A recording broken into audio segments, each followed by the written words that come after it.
देश में, सारे दुनिया में फैला रहे थे। और इसीलिए इस चर्चा का विशेष मांग ये है कि आज सच्चाई सदन में आनी चाहिए, सच्चाई पहलगाम की आनी चाहिए, सच्चाई ऑपरेशन सिंदूर की आनी चाहिए, सच्चाई विदेश नीति की आनी चाहिए।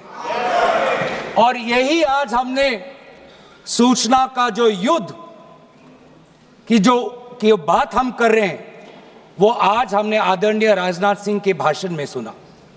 बहुत से सूचनाएं दी उन्होंने, बहुत से जानकारी दी, लेकिन रक्षा मंत्री होने के नाते ये नहीं कहा कि पहलगाम में दहशतगर्द कैसे आए, ये नहीं कहा कि बेसारन में जहां पर 1000 लोग जाते हैं, खुशियां मनाते हैं, कैसे 5 दहशतगर्द वहां पर जाकर 26 लोगों की गोलियों से छलनी करते हैं। ये बात, ये सूचना रक्षा मंत्री ने नहीं दी।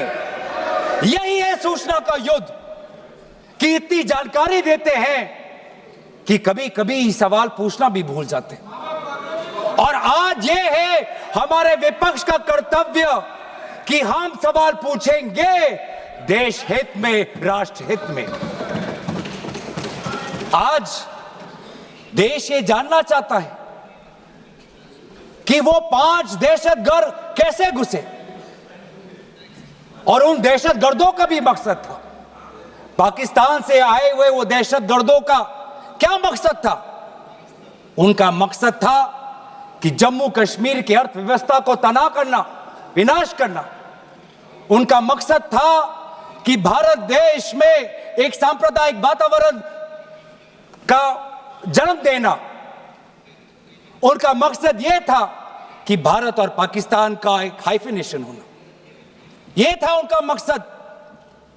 लेकिन सर, मुझे दुख है कि आज राजनाथ सिंह जी ने सैनिकों की बात तो की, लेकिन जो हमारे भारत की जो आवाम है, जो जनता है, जो उन्होंने पाकिस्तान के दहशतगर्दों का पूरी जो मंशा है, उस पर उन्होंने पूरा नकारा। और हम एकजुट रहे, हम मुझे भारतीय होने का गर्व है। हमने देखा बेसारन में कि किस प्रकार से जम्मू और कश्मीर के लोगों ने पूरे देश भर से आए हुए जितने भी पर्यटक थे, उनकी मदद की। हमने ये देखा कि किस प्रकार से देश भर के जो पर्यटक जो जम्मू कश्मीर में थे, उन्होंने अपने जम्मू कश्मीर के भाइयों को धन्यवाद दिया। हमने ये भी देखा कि कैसी एक विधवा हिमांशी नरवाल ने कहा कि मैं नहीं चाहती कि मेरे जो पति, जिसको लेके आज राजनीति हो रही है, उसके शव पर देश में हिंदू मुसलमान की राजनीति हो, मैं नहीं चाहती। यह है हमारी देश की संस्कृति, और यह था मंशा पाकिस्तान का।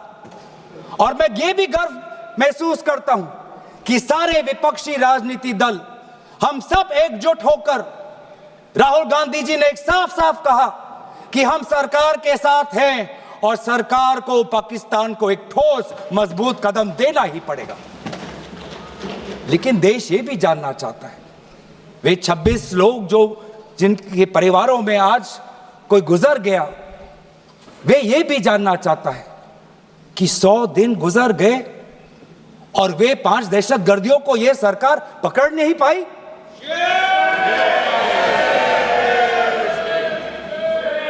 देश के वो लोग ये भी जानना चाहते हैं कि ये जो 5 दहशतगर्दे थे, दहशतगर्दी जो आए टेररिस्ट, निश्चय इनको किसी ने पनाह दी, निश्चय इनको किसी ने जानकारी दी, निश्चय ये पूरा जो 1 घंटा का जो उन्होंने गोला बारूदी की, उसके बाद ये फरार हो गए।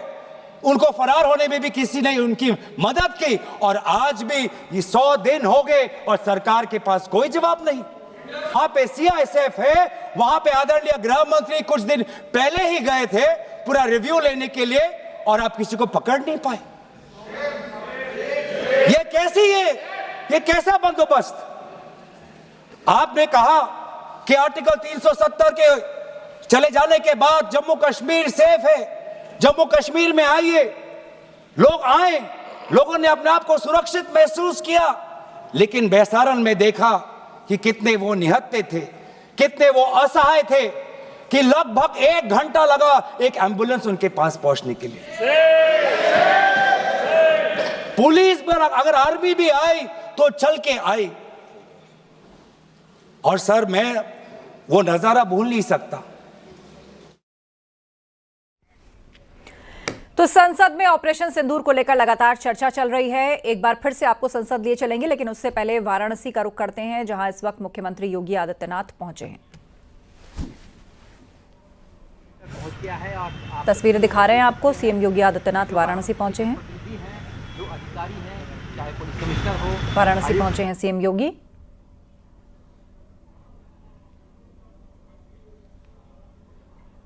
तो उस वक्त ये अहम अपडेट, वाराणसी में कई कार्यक्रम हैं और कई बैठकें हैं और उसके लिए वाराणसी पहुंचे सीएम योगी। उनकी अगुवाई के लिए वहां पर लोग उपस्थित हैं।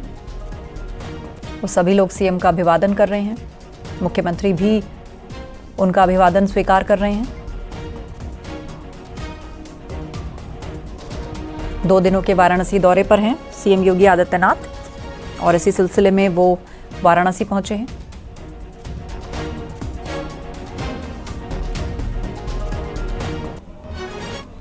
आदित्यनाथ अपने 2 दिवसीय दौरे पर वाराणसी पहुंच चुके हैं और ये आप देखिए तस्वीरों में सीएम योगी आदित्यनाथ इस वक्त आपको नज़र आ रहे होंगे और वो यहाँ पर पहुँचे हुए हैं। अब यहाँ से सीएम योगी आदित्यनाथ का अपना 2 दिवसीय दौरा शुरू होगा। आज सीएम योगी आदित्यनाथ की जो बैठक है वो वाराणसी और आजमगढ़ मंडल के 7 जिलों के विधायकों, एमएलसी के साथ साथ वहां के अधिकारियों के साथ 2 घंटे ये सर्किट हाउस में बैठक चलेगी, जिसमें वाराणसी और आजमगढ़ मंडल के सभी अधिकारी, सभी विधायक, सभी एमएलसी इस वक्त यहां पर इस पर मौजूद रहेंगे। 2 घंटे ये बैठक चलेगी और इस बैठक के बाद सीएम योगी आदित्यनाथ प्रधानमंत्री नरेंद्र मोदी के 2 अगस्त के प्रधानमंत्री जो दौरा है, संभावित दौरा, उसकी तैयारियों के बाबत भी समीक्षा बैठक करेंगे, कानून और विकास कार्यों की समीक्षा बैठक करेंगे।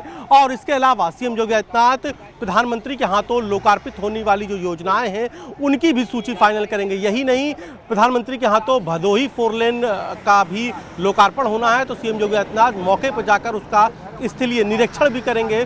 और इसके अलावा काशी विश्वनाथ मंदिर और काल भैरव मंदिर में भी दर्शन पूजन सीएम योगी आदित्यनाथ करेंगे। तो सीएम का ये काशी दौरा आजमगढ़ मंडल, वाराणसी मंडल के जो 7 जिले हैं वहां विकास कार्यों, कानून व्यवस्था की समीक्षा बैठक के साथ प्रधानमंत्री नरेंद्र मोदी के 2 अगस्त के काशी दौरे से जुड़ी हुई जो तैयारियां हैं उनको अंतिम रूप देने से जुड़ा हुआ है। अगले दिन यानी कि कल सीएम योगी आदित्यनाथ 9:30 बजे बमोली पहुंचेंगे। सेवापुरी ब्लॉक का जो गांव है जहां पर प्रधानमंत्री की जनसभा होनी है, वहां पर जनसभा की तैयारियों को भी सीएम योगी आदित्यनाथ अंतिम रूप देंगे, समीक्षा करेंगे। तो फिलहाल सीएम योगी आदित्यनाथ का काशी दौरा शुरू हो गया है और इस काशी दौरे में आप ये देखिए कि आप यहाँ से सीएम सर्किट हाउस पहुँच रहे हैं। सीएम के साथ 7 जिलों के विधायक, मंत्री इस बैठक में शामिल होंगे, जिसमें कैबिनेट मंत्री ओम प्रकाश राजभर, दयाशंकर सिंह और